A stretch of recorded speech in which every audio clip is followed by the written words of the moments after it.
मित्रांनो, रडत खडत का होईना मान्सूनच्या पावसानं काहीसा वेग घेतलाय. आता जुलै महिन्यात महाराष्ट्राच्या अनेक भागात जोरदार पाऊस होण्याची शक्यता आहे.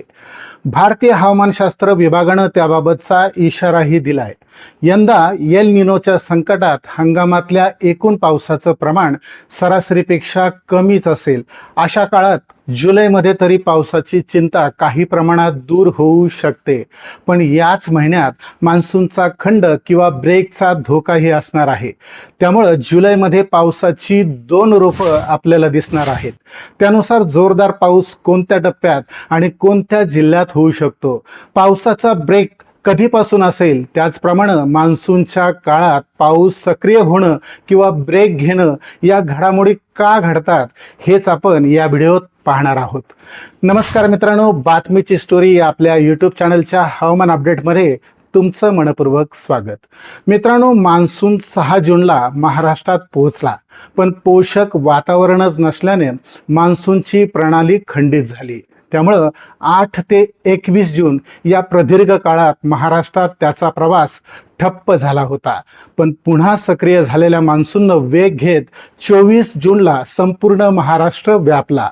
त्यामुळं जूनच्या शेवटी महाराष्ट्राच्या अनेक भागात पाऊस सुरू झाला. याच वातावरणात जुलैमध्येही महाराष्ट्रात पावसाला पोषक स्थिती निर्माण झाली आहे. हवामान विभागाने दिलेल्या नव्या रिपोर्टमध्ये ही बाब स्पष्ट झाली. जुलैमध्ये पाऊस कधी आणि कुठे वाढणार याचा आढावा घेण्यासाठी आपण हवामान विभागाने दिलेले पावसाचे अधिकृत नकाशेही पाहणार आहोत. त्यासाठी हा व्हिडिओ संपूर्ण पहा. असेच माहितीपूर्ण व्हिडिओ पाहण्यासाठी आपल्या चॅनलला सबस्क्राईब करा. हा व्हिडिओ आवडल्यास लाईक नक्की करा.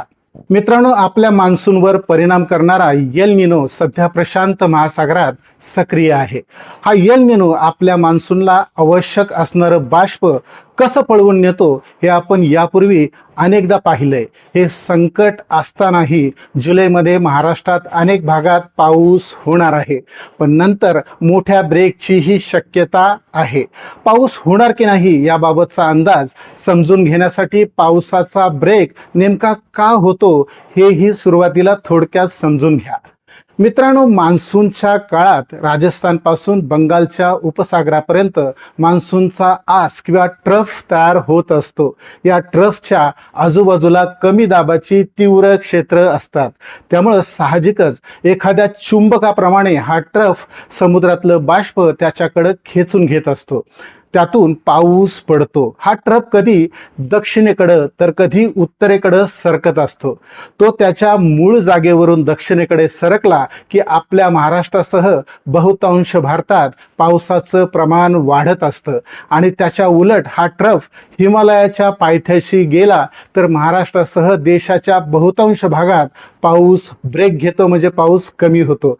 त्यालाच आपण पावसाचा खंड किंवा ब्रेक म्हणतो. मान्सूनच्या हंगामात पावसाचा हा खंड होतच असतो, पण यंदा एल निनोचा प्रभाव असल्यानं मान्सूनच्या काळात असे खंड किंवा ब्रेक दीर्घकाळ आणि वेळोवेळी निर्माण होण्याचा धोका आहे. अशा काळात महाराष्ट्रात जुलैमध्ये कुठे आणि कोणत्या टप्प्यात पाऊस होऊ शकतो हे आपण आता पाहू. त्यासाठी आपण पावसाच्या दीर्घकालीन अंदाजाचे नकाशे पाहू. जुलैच्या पहिल्या 15 दिवसातल्या पावसाचे हे देशाचे नकाशे पहा. त्यात हिरव्या रंगाच्या भागात पाऊस असेल, पण रंग गडद होत गेलेल्या भागात जास्त पाऊस असणार आहे. दुसऱ्या प्रकारातल्या त्याच कालावधीतल्या नकाशामध्ये निळा रंग गडद होत गेलेल्या भागात सरासरीपेक्षा जास्त पाऊस, तर पिवळा रंग लालसर होत गेलेल्या भागात सरासरीपेक्षा कमी पावसाची शक्यता आहे. त्यानुसार महाराष्ट्रातल्या रंगाकडे लक्ष द्या. जुलैच्या पहिल्या 15 दिवसात अनेक भागात सरासरीपेक्षा जास्त पावसाची शक्यता दिसून येत आहे. हा पाऊस कोणत्या जिल्ह्यात जोरदार होऊ शकतो याचा विभागनीय आढावा आता आपण घेऊ. कोकण विभागाकडे पाहिल्यास या विभागात जुलैच्या पहिल्या 15 दिवसात सर्वत्र जोरदार पावसाची शक्यता आहे. मुंबई परिसरासह ठाणे, पालघर, रायगड, रत्नागिरी आणि सिंधुदुर्ग या जिल्ह्यात अनेक भागात मुसळधार पाऊस होऊ शकतो. मुंबई आणि ठाणे परिसरासह इतर जिल्ह्यात काही ठिकाणी अतिवृष्टीचा इशाराही आहे. उत्तर महाराष्ट्रात नाशिक जिल्ह्यात काही भागात मुसळधार पावसाची शक्यता आहे. धुळे, जळगाव आणि नंदुरबार जिल्ह्यातही काही ठिकाणी जोरदार पाऊस होऊ शकतो. पश्चिम महाराष्ट्राकडे पाहिलं तर या विभागात घाट क्षेत्रांमध्ये पावसाचा जोर जास्त राहणार आहे.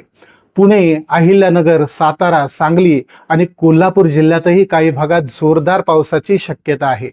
या जिल्ह्यांच्या पश्चिम भागात पावसाचा जोर जास्त राहणार आहे. सोलापूर जिल्ह्याच्या काही भागातच जोरदार पाऊस होऊ शकतो. मराठवाड्यात पावसाचं प्रमाण विस्कळीत राहील. छत्रपती संभाजीनगर, जालना, परभणी, हिंगोली आणि नांदेड या जिल्ह्यात काही भागात जोरदार पावसाची शक्यता आहे. धाराशिव, बीड आणि लातूर या जिल्ह्यातही कमी अधिक प्रमाणात पाऊस होण्याची शक्यता आहे. विदर्भाचं चित्र पाहिल्यास जुलैच्या पहिल्या 15 दिवसात प्रामुख्यानं पूर्व विदर्भात पावसाचा जोर जास्त असेल. नागपूर, गडचिरोली, चंद्रपूर, गोंदिया, भंडारा, वर्धा आणि अमरावती या जिल्ह्यात मुसळधार पावसाची शक्यता आहे. काही ठिकाणी अतिवृष्टीचा इशाराही आहे. अकोला, बुलढाणा, वाशिम आणि यवतमाळ या जिल्ह्यातही काही भागात जोरदार पाऊस होऊ शकतो. मित्रांनो, 16 जून नंतरचे नकाशे पाहिले तर सरासरीपेक्षा कमी पावसाचा पिवळसर रंग महाराष्ट्रात वाढताना दिसतोय. त्याचाच अर्थ जुलैच्या दुसऱ्या पंधरवड्यात हळूहळू महाराष्ट्रात बहुतांश भागात पाऊस ब्रेक घेण्याची शक्यता जास्त आहे. नवीन घडामोड घेऊन पुन्हा भेटूयात. धन्यवाद.